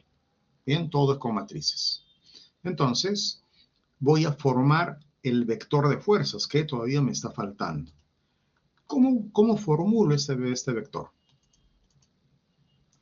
Cada fuerza horizontal equivalente, vamos a analizar nuestro edificio. Hemos dicho, si yo tengo un centro de masas, puede estar por acá, el centro de masas. Cuando aplicamos una fuerza, en el caso de las fuerzas en X, están aplicadas en el centro de masas. De esta forma, yo tengo entonces el F1, yo tengo el F2, yo tengo el F3 en cada nivel, aplicadas en el centro de masas. Hemos indicado que cuando este edificio empieza a rotar, lo hace alrededor de su centro de rigidez. Bien, pero también ya les había indicado que el cálculo del centro de rigidez está fuera del objetivo del curso. Y vamos a usar lo que el código indica. Si hay un punto característico, que es el centro de rigidez, no sabemos que ante una carga sísmica, tal vez estas columnas, fíjense, ante esa carga sísmica en X, empiezan a dañarse. Por lo tanto, este punto puede cambiar de posición, puede venirse más acá, puede venirse más acá, tanto en X o como en Y, puede ir cambiando. Y nosotros no sabemos a dónde puede irse. Entonces los códigos para solucionar eso dicen hay que calcular una excentricidad accidental. Esta excentricidad de ese cambio, positivo o negativo, se considera simplemente como, si yo estoy analizando en X, mido esta longitud, la más grande. Bien, la más grande. ¿Cuánto mide esta de acá? Esta longitud en Y. Entonces, la excentricidad accidental, vamos a decir, para la carga sísmica en X, es igual al 5% o 0.005 de la longitud que acabo de indicar, LY. Y cuando la carga sísmica actúe en Y, lo que me va a interesar es entonces esta otra longitud. Esta otra longitud que ya sería en X. Vamos a anotar también por acá. La longitud accidental para la carga sísmica actuando en Y sería el 5%, pero del LX. Quiere decir que esa distancia se mide en el sentido transversal a la dirección de la fuerza. Con esto vamos a trabajar. Esta excentricidad, como también les he indicado, puede ser positiva, puede aumentar para arriba o puede disminuir. Bien, vamos a suponer entonces varios casos. Esta fuerza o estas excentricidades me están dando una longitud. Estos van a ser los brazos de palanca para generar yo unos momentos. Por lo tanto, entonces, en mi vector de fuerzas, yo debo tener fuerzas como tales, y estas fuerzas por los brazos de palanca que van a ser las excentricidades, que me van a generar un momento alrededor del centro de masas. Esto, por lo tanto, vamos a verlo acá. En la primera parte voy a trabajar con unas fuerzas con una excentricidad igual a 0. Luego, en la segunda parte, fíjense que mi excentricidad es positiva. Quiere decir que he medido la longitud, esas longitudes que hemos analizado tanto en X como en Y, cuáles son las distancias más grandes y por su 5%, por el 5%. Entonces tengo una excentricidad positiva, una excentricidad negativa. Y ahora vamos a resolver el sistema. Para resolver el sistema, la multiplicación también lo vamos a hacer con matrices.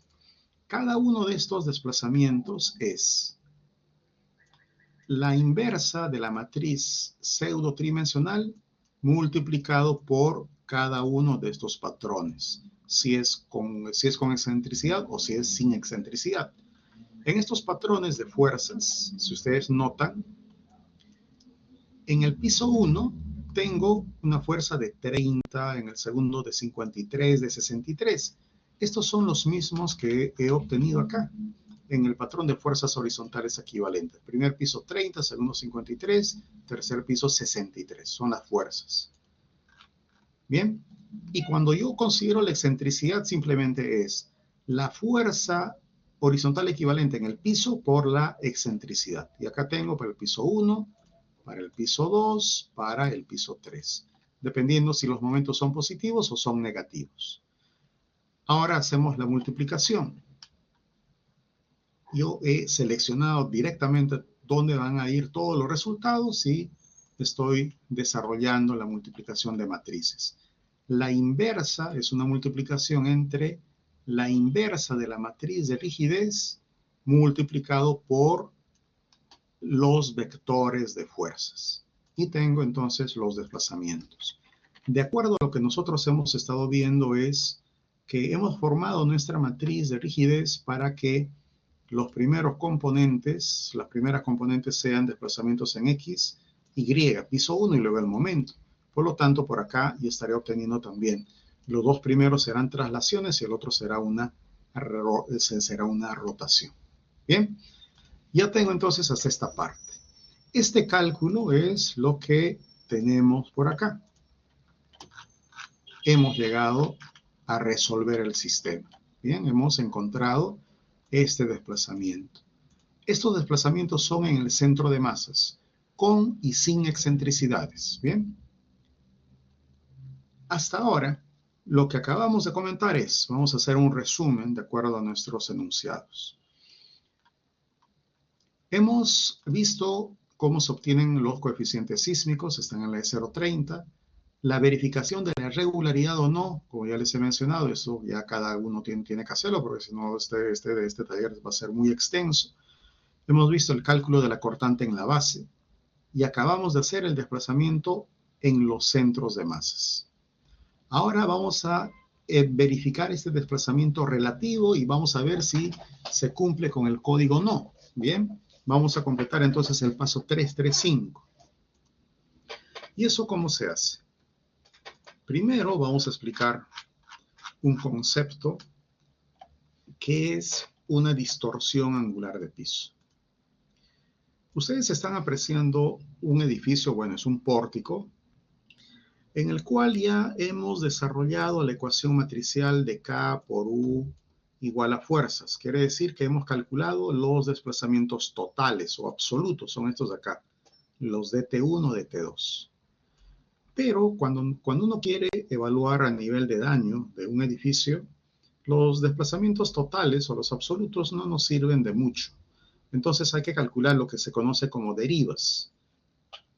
Las derivas son también desplazamientos relativos. Ustedes pueden observar, es el desplazamiento relativo de un piso con respecto al piso inferior. Solamente en el primer piso la deriva es igual al desplazamiento total, porque la base no se está desplazando. Y acá tienen la fórmula. La deriva de piso es el desplazamiento del piso menos el desplazamiento del piso inferior. El siguiente parámetro que necesitamos es lo que se conoce como distorsión angular de piso, que sería este ángulo. Esta distorsión angular de piso, ya que estamos ante desplazamientos pequeños, podríamos decir que la tangente del ángulo es igual al ángulo. Y por lo tanto, la tangente sería la deriva sobre la altura de entrepiso o la altura de piso.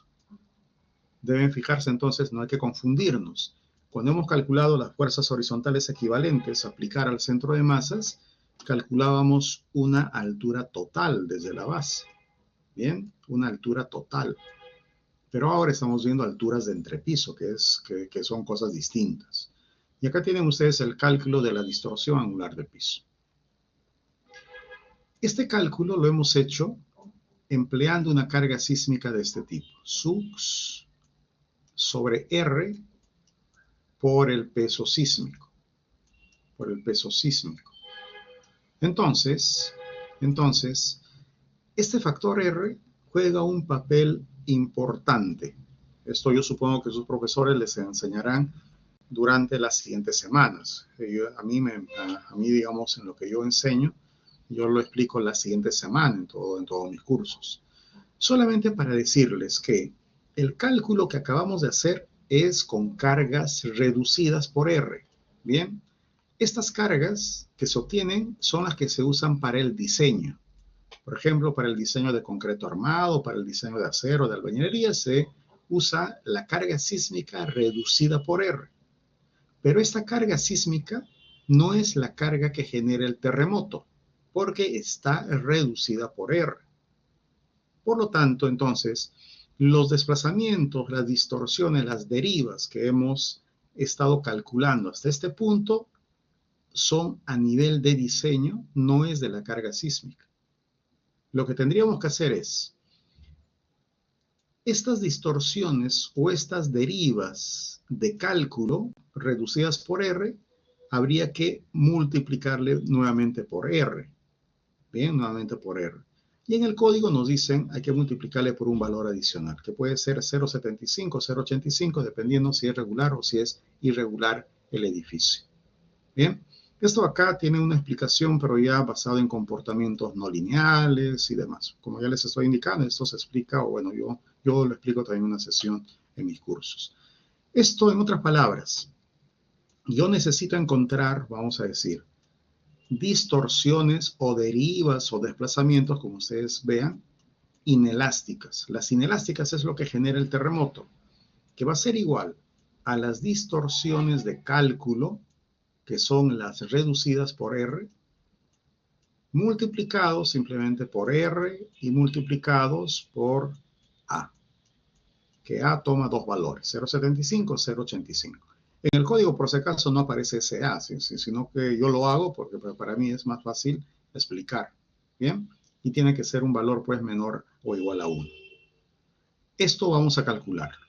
Y estas distorsiones tienen que ser menores al límite que me indica el código, la E030. Una vez que verificamos este límite, yo podría decir si la configuración que hemos definido es la correcta o no. Bien, eso entonces lo tenemos en esta etapa. Vengo a mis cálculos y voy a hacer la verificación. Voy a explicarles primero para el caso de la excentricidad. Para la excentricidad, o digamos cuando la excentricidad era de 0, ¿bien? El resto son similares. Yo necesito calcular las distorsiones dividiendo por las alturas de piso, es por eso que las coloco. Los desplazamientos, ya no me preocupo en las rotaciones, simplemente esta primera parte era para la fuerza sísmica en X, ¿bien? Las fuerzas sísmicas en X. Más abajo están para las fuerzas sísmicas en Y. Y voy copiando, este es para el primer piso, X1. Luego tengo para el segundo piso y para el tercer piso. Solamente estas de acá me sirven. Estas las he pegado a la tabla. Bien, acá las tenemos. Las derivas, hemos dicho que son desplazamientos relativos de un piso con respecto al otro. en el primer piso son iguales y luego simplemente empiezo a restarlos. Ya tengo las derivas. Las distorsiones son las derivas sobre las alturas de piso. Estas distorsiones entonces son las que hemos denominado de cálculo o reducidas por R. Estas no me sirven para verificar con el código con la E030.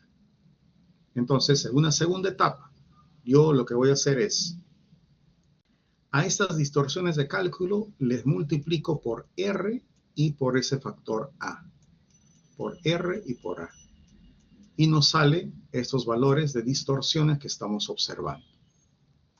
Estas distorsiones que ya dicen E030 son las inelásticas. Bien, estas de acá son inelásticas. Y estas, ahora sí, verifico que sean menores o iguales al código. El máximo en el código, si buscamos en la E030, para concreto armado,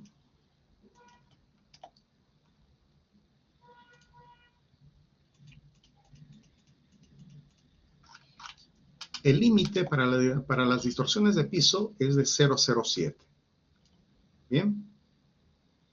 Les vuelvo a reiterar, no es necesario que ustedes copien todas estas tablas, ¿sabes? Porque si no un informe ya no se ve de una buena forma. Ya tendríamos entonces el límite y yo lo que hago es verificar que en todos los pisos la distorsión sea más o menos cercano a 0,07.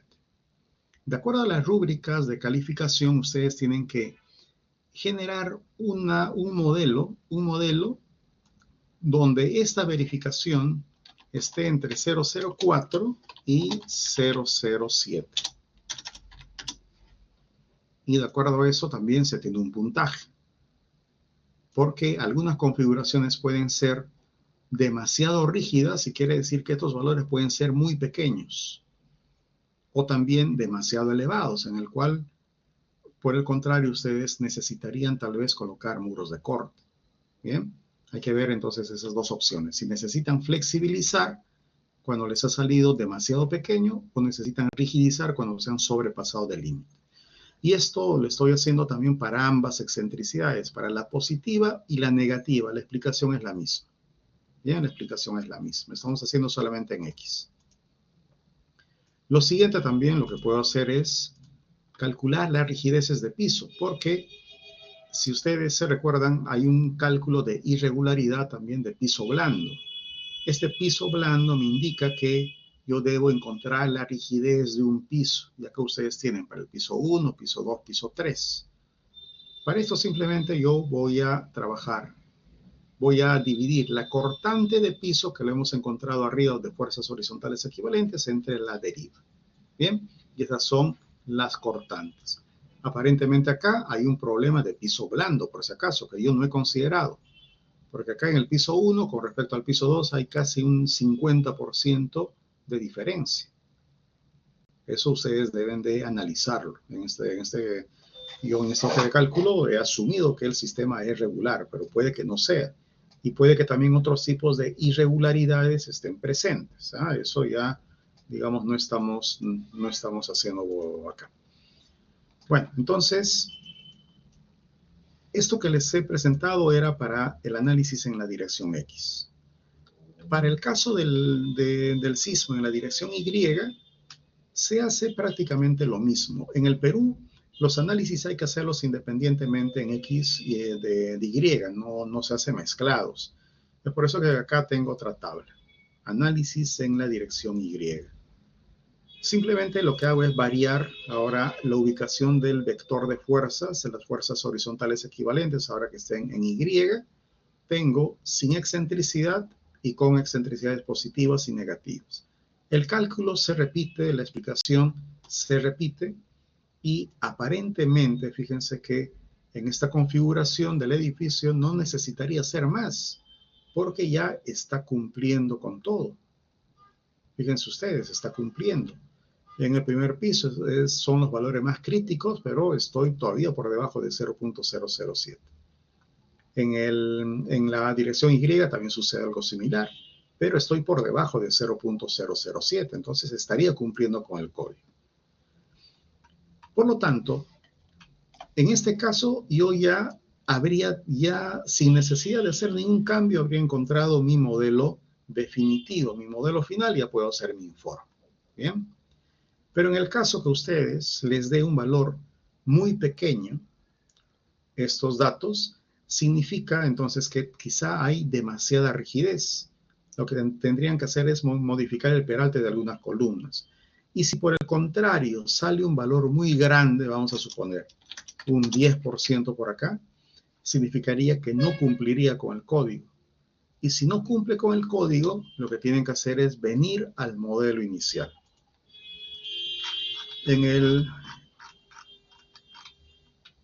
el caso del modelo inicial, entonces, lo que harían es pensar, si yo tengo mi centro de masas por este lado, tal vez colocar algún muro, si me falta en X, tal vez colocar algún muro. Yo podría decir quizá por acá un muro, ya que esta sección es pequeña. Pero lo que ocurre es que cuando se colocan muros, es recomendable colocarlos de manera simétrica, tal vez también por acá otro, para que se compensen. Porque si ustedes colocan en uno solo de los ejes, solamente este eje va a estar demasiado rígido y los otros van a quedar muy debilitados. Y va a suceder lo contrario, en vez de que los desplazamientos disminuyan, se van a dar cuenta que en los otros extremos pues han crecido más. Y si me falta en Y también yo podría colocarlos quizá de esta forma. Ya con muros. Para esta nueva configuración, lo que ustedes tienen que hacer es volver al cálculo inicial de la rigidez. Quiere decir que yo vendría a esta mi lengüeta. Y en esta mi lengüeta, tal vez en algunos de los pisos ya no solamente aparecerían columnas, sino aparecería también algún muro. Bien, algún muro. Pero esta rigidez total que como siempre sea la suma de todos los componentes, cosa que modifico todos estos datos automáticamente. Modifico también los cálculos de la matriz, de los aportes de la matriz pseudotridimensional y la propia matriz. Y cuando venga a estos lados, simplemente como todo estoy jalando las celdas, puedo verificar los cambios. Bien, puedo ir viendo esos cambios. Bueno, entonces ya tendríamos hasta el ítem 335, ¿no? Hasta el ítem 335. Incluso hasta el 336, porque ustedes ya pueden, ya van a hacer la redacción. Por ejemplo, en lo que yo les he mostrado, yo diría que no ha sido necesario ninguna mejora, ¿no? Porque se ha cumplido con la de 030. Y en el caso que alguien necesite colocar, como ya les he mencionado, pueden incluir algún muro o cambiar el peralte de las columnas, lo que vean necesario, y entonces indicar acá claramente qué mejoras han hecho al modelo preliminar. Porque recuérdense, nuevamente les vuelvo a reiterar, que el informe se hace con el modelo definitivo, no con el preliminar. El preliminar entra solamente en este ítem, en el 336. Ahora vamos a ver el 338, ya para que tengan ustedes todo completo. Venimos a nuestros apuntes nuevamente. Y ahora vamos a encontrar los desplazamientos pero locales. Y también estas fuerzas. La fórmula me indican que es los desplazamientos locales, es igual a la matriz de transformación de cada pórtico, que ya lo tengo evaluado, esto me ha servido para formar la matriz pseudotridimensional, por los desplazamientos en los centros de masas, que acabo de calcularlo. El centro de masas, o en el centro de masas se calcula entonces con la matriz pseudotridimensional completa. Ahora vamos a encontrar los desplazamientos locales. Una vez que encuentro los desplazamientos locales, puedo encontrar las fuerzas, estas fuerzas, también en cada pórtico. Todo en coordenadas locales. Simplemente va a ser la rigidez por el desplazamiento local. Y esto lo tengo en esta última lengüeta. Brevemente. Necesito la matriz de transformación. Vamos a ver para el eje 1. Esta es la matriz de transformación. Necesito los desplazamientos en el centro de masas, que ya les he mostrado, está en la lengüeta de fuerzas horizontales equivalentes. Tengo para X y tengo para Y, sin excentricidad y con excentricidades positivas y negativas. Bien, entonces para que ustedes puedan observar estos datos, es simplemente la copia de esta parte. Son estos desplazamientos en X y tengo en Y. Todo tiene que estar jalado. Ustedes no coloquen pues valores tipeados o pegados como, digamos, como números. Fíjense acá, yo estoy jalando todas las celdas, incluso para la matriz de transformación, estoy jalando de las lengüetas correspondientes. Hemos dicho entonces que debo hacer esta multiplicación. En locales es la matriz de transformación por los desplazamientos en el centro de masas. Como es una multiplicación de 3 por 9 por tantos, me van a salir todos en coordenadas locales, solamente 3 o 1 por cada nivel. Y acá estamos observando, sin excentricidad y con excentricidades, en X y en Y. Esos son para el pórtico 1. Como el pórtico 1 está actuando digamos, es uno horizontal, la carga sísmica genera mayores efectos en la dirección X que en Y. Bien, ya tendríamos entonces los desplazamientos locales. Pero acá aparecen estos 9 en cada dirección porque estoy cambiando la excentricidad. Pero son estos de acá. Estos de acá. Las fuerzas, ¿cómo los calculo? Si tengo los desplazamientos locales, multiplico por la rigidez local también. Vamos a ver, ya para completar todo. Y acá estamos observando. He copiado la matriz local. Y voy a multiplicar por los desplazamientos locales, que los he calculado arriba. Bien. Esta multiplicación, por lo tanto, entonces luego me da las fuerzas. Aquí está esa multiplicación. Son multiplicaciones de matrices, por si acaso. Ustedes pueden acá observar. Como ya les había indicado, ingresamos las matrices y luego, una vez que conozcamos el tamaño del resultado, Control-Shift-Enter. Esa es la forma como hacer multiplicaciones. Ya tendría entonces las fuerzas locales y también puedo calcular las cortantes. Las cortantes es simplemente, como hemos indicado, en el primer piso, la suma de las fuerzas de todos los niveles. O simplemente la cortante en un piso es la suma de las fuerzas de los pisos superiores. Ya que ustedes tienen entonces el resultado final. Eso es para el eje 1.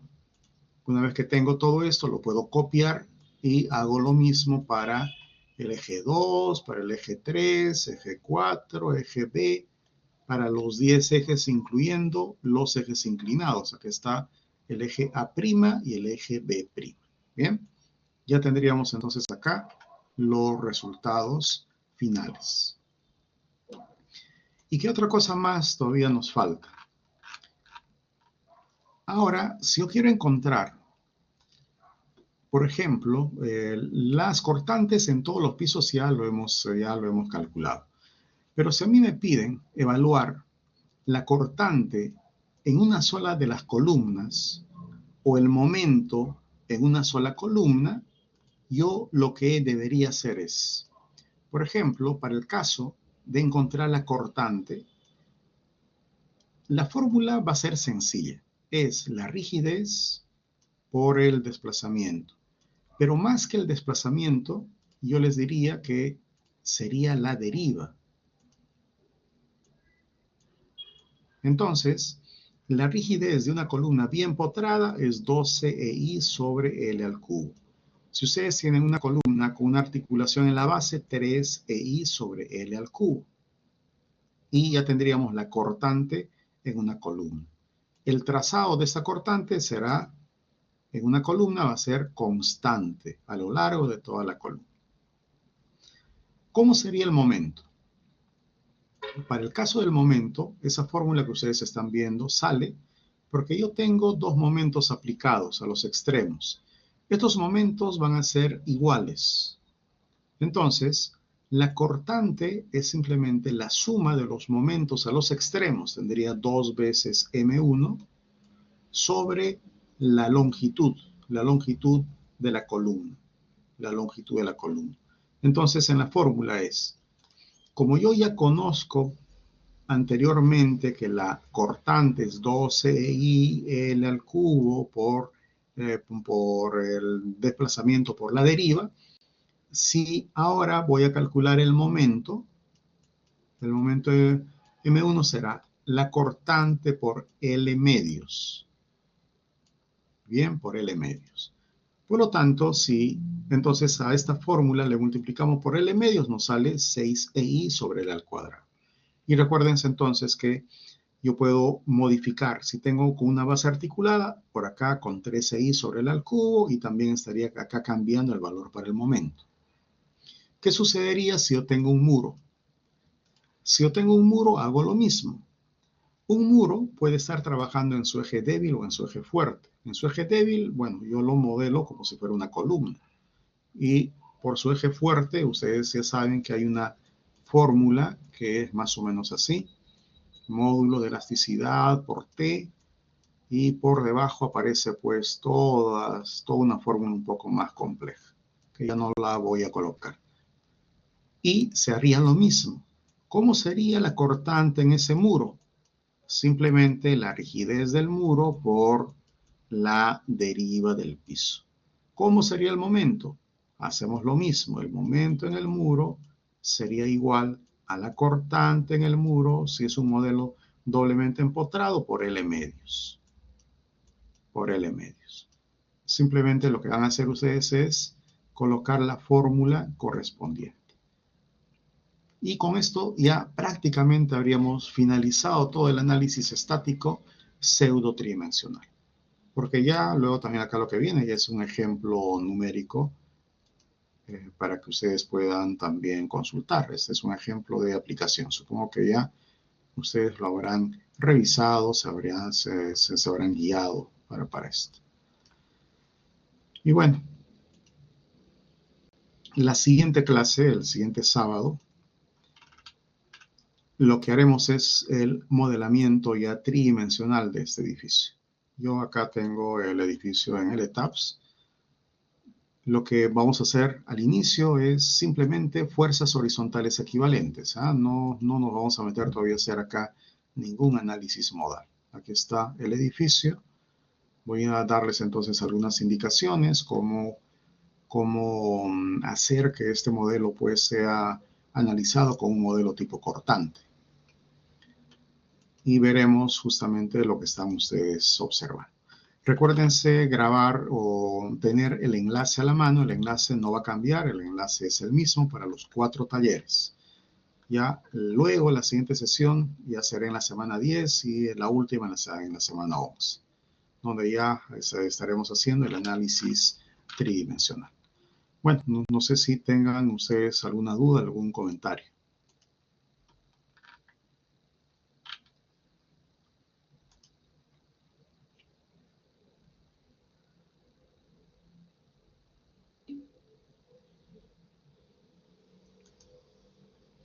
Bueno, gracias Irving. Entonces, espero que no tengan, o bueno, que algunas cosas se les haya aclarado si tenían dudas o no. Y entonces nos encontramos ya para el siguiente sábado. Buenas noches con todos.